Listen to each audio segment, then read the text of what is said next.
bonsoir. Le temps était mitigé ce mardi et par rapport aux prochaines heures, c'était quasiment une journée d'accalmie. Regardez ces images très jolies ce matin.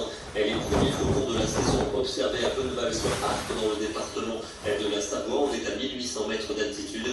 Revenons aux prévisions avec une nouvelle perturbation pluvieuse qui intéressera toutes les régions de la moitié ouest ce mercredi matin. Dans l'est, le ciel va s'ennuager, mais rapidement la perturbation se décalera sur ces régions durant l'après-midi, avec à l'arrière quelques averses et un vent qui s'annonce soutenu. Et attention à l'arrivée de la fameuse tempête dont on vous parle depuis plusieurs jours, la tempête Ciaran ou Kieran sur la prononce à l'irlandaise. On aura des rafales déjà en soirée de 100 km/h dans les terres bretonnes.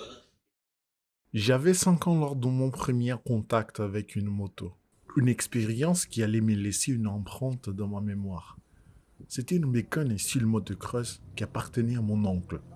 Je me souviens de l'odeur de la chaleur qui émanait du radiateur sous le guidon, un mélange d'huile, d'essence et du sable. Attaché au guidon, il avait une housse au nid jaune et noir. Je me rappelle aussi du bruit décryptement de sa moto au repos lorsqu'elle refroidissait et de la résonance de son moteur contre les murs. Un autre détail frappant était la large protection de la rue avant, d'un jaune fluo taché de bouée et les pneus spécialement conçus pour les terrains difficiles. On a fait à peine 2 minutes d'une balade en moto et un souvenir qui a été créé depuis mon 5 ans.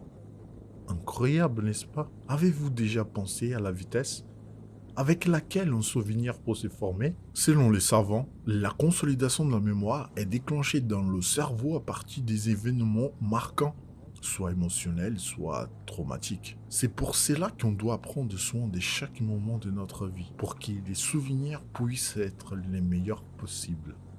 Si tu te rappelles. Ah ouais, on a mangé des maïs. Hein. On peut dire qu'on a mangé des maïs. Certainement, mon oncle il ne se souvient plus de cet événement, mais moi je me souviens bien, car sous les réservoirs de sa moto, sans casque, il m'a laissé l'illusion de piloter la moto, tandis qu'il gardait véritablement le contrôle. Encore, non seulement la moto était impressionnante, mais aussi on roulait sur un chemin poussiéreux, sous une météo capricieuse qui nous a rendu une pluie tropicale torrentielle.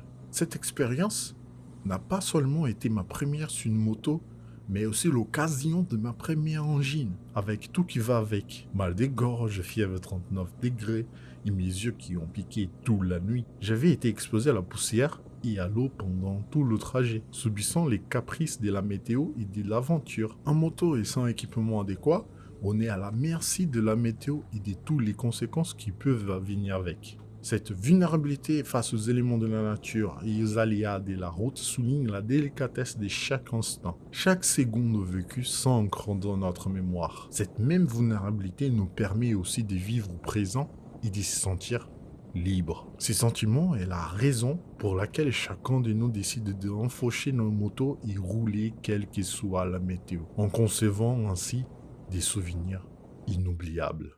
Je connais en français, mais je l'ai perdu. T'as perdu. Bah, moi, je connais.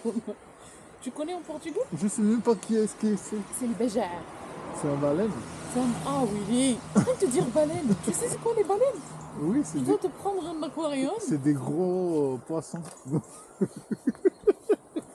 Ces souvenirs moto, qu'ils soient agréables ou périlleux, si graves en nous.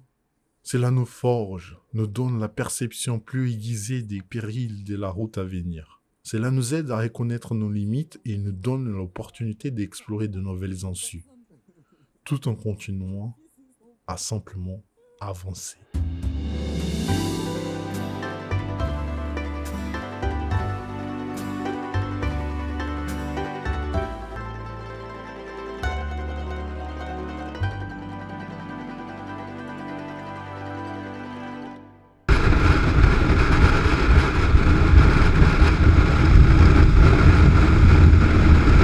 Donc, lorsqu'une tempête amène des rafales dépassant des 100 km/h sur Terre, ce qui peut occasionner des chutes des arbres et des fortes pluies, évidemment, il est préférable de prendre des précautions plutôt que de s'exposer inutilement au danger, n'est-ce pas? Du coup, on change notre destin.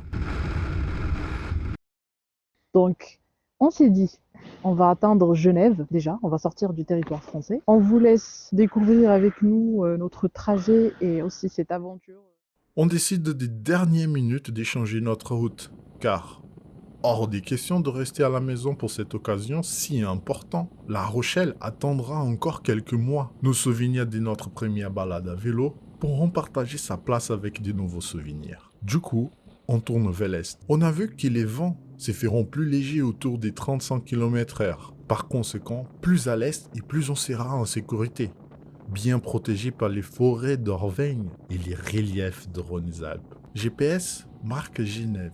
Bah, il faut avoir un peu d'ambition dans la vie quand même. Donc, vers l'est, sans destination précise ni plan d'arrêt. Parfait. On a pleinement conscience qu'on va affronter la pluie et qu'on ne va pas être épargné par des vents et ni qu'on va arriver encore sous les lumières du jour. On espère seulement nous éloigner du pire causé par la tempête sereine.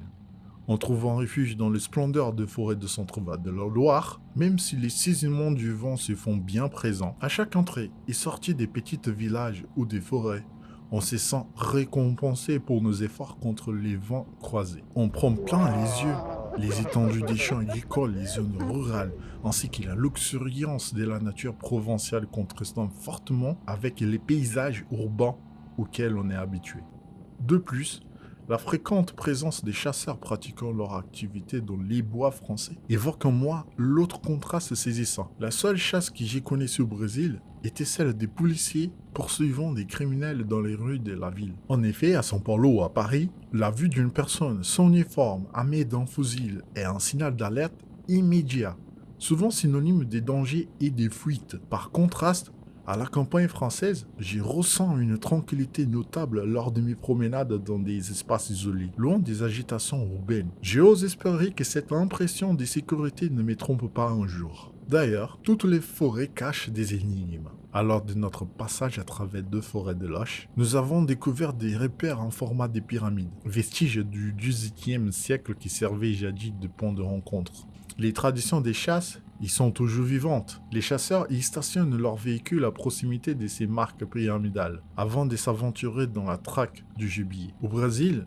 pour beaucoup de gens, bien sûr, sans l'esprit, la forêt est sacrée et les animaux n'ont guère besoin d'être contrôlés par les êtres humains. Car la nature se charge elle-même de contrôler les espèces. À l'époque de la colonisation, afin de faire peur aux colons, les Indiens brésiliens ont créé plusieurs légendes d'êtres maléfiques, qui protègent la forêt et dévorent tous ceux qui tentent de nuire à la faune et la flore. Puis, encore aujourd'hui, il y a des gens qui jurent avoir vu le Saci Pererê, observé les traces du Curupira, perçu les lumières de la mule sans tête, ou même frappé par les sortilèges de la Caipora.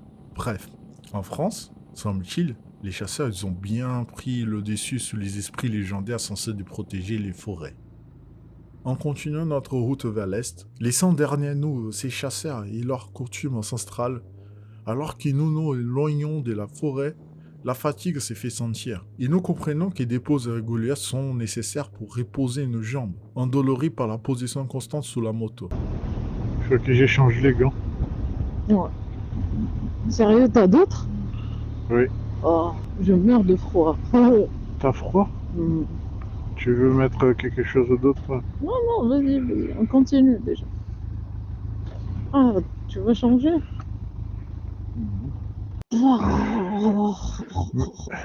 J'attends 1 heure ou ça va faire encore plus froid? Non, mets tout déjà.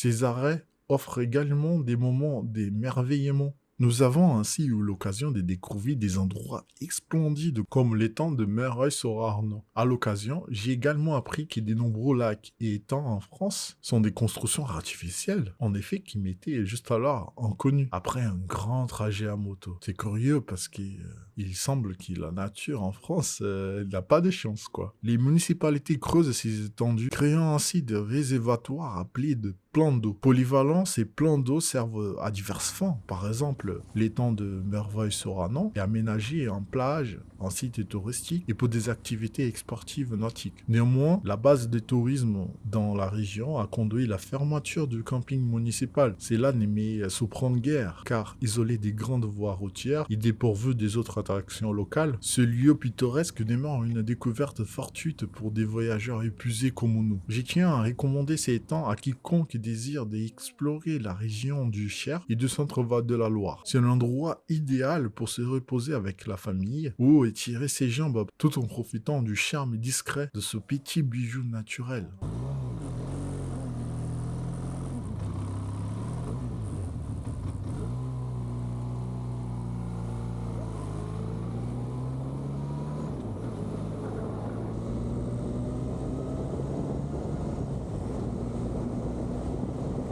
À ce stade de notre voyage, on ne sait pas du tout encore où on va poser nos têtes, où on va se reposer pendant la nuit. On n'a pas pris avec nous notre tente, car je voulais être bien léger pour cette première aventure à moto. Bah, bien sûr, je savais que j'aurais pris beaucoup de vent. Au moins, il faut être un peu sensé. Aussi, notre direction finale reste encore incertaine. Même si le GPS marque Genève comme direction, on doute de pouvoir y arriver, car les pauses s'y font de plus en plus fréquentes, et le froid, il pique.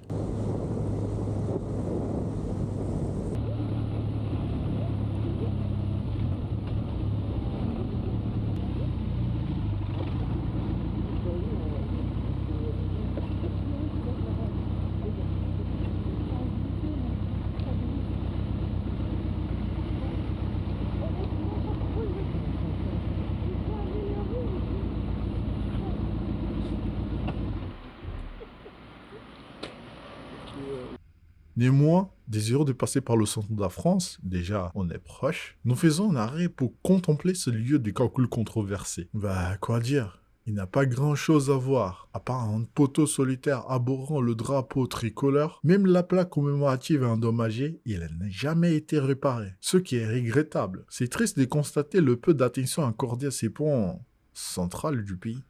Après cette brève pause, et le choix d'endroits bien au chaud et paisibles pour que nous puissions nous reposer, nous chevauchons notre moto, même si la route s'y perd dans l'obscurité de la nuit, notre récit continue à travers les champs et les forêts d'Auvergne. Je sais que beaucoup de mes confrères motards hésitent à traverser les champs de nuit, croyant peut-être les extraterrestres, le froid, les animaux ou les voleurs nocturnes. Mais pour nous, pas d'autre choix.